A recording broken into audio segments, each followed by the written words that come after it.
Hey y'all, I have one quick message. It's going to be short.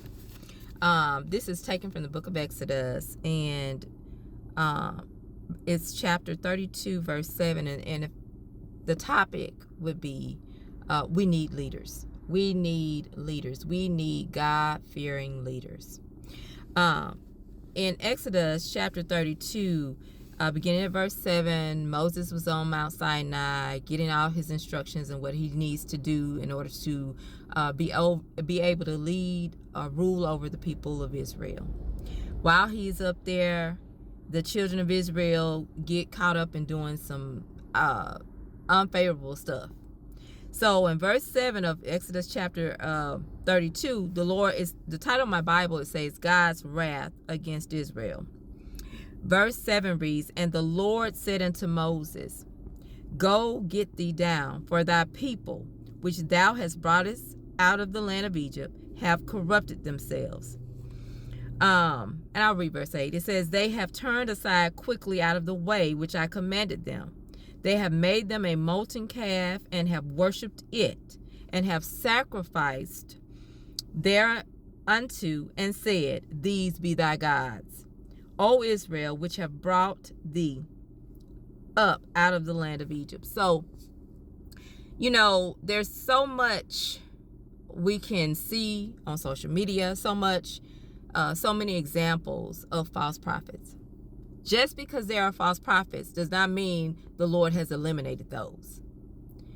We need God-fearing leaders. Exodus chapter 32 is a prime example. Moses, for instance. If we didn't need leadership, if we did not need leaders, then the Lord could have just gone to the people. But he went to Moses. And for those who say, well, that was the Old Testament, the New Testament, Jesus died. His coming was not to destroy the law, but to fulfill it, because it had been prophesied that he would be coming. So when we talk about leaders, when we talk about false prophets, then if the prophet that you currently sit up under, if they're not correct, then go find one who is.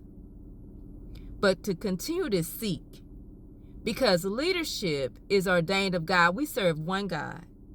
So everything has to align within that oneness. And God is a God of standards, a God of order.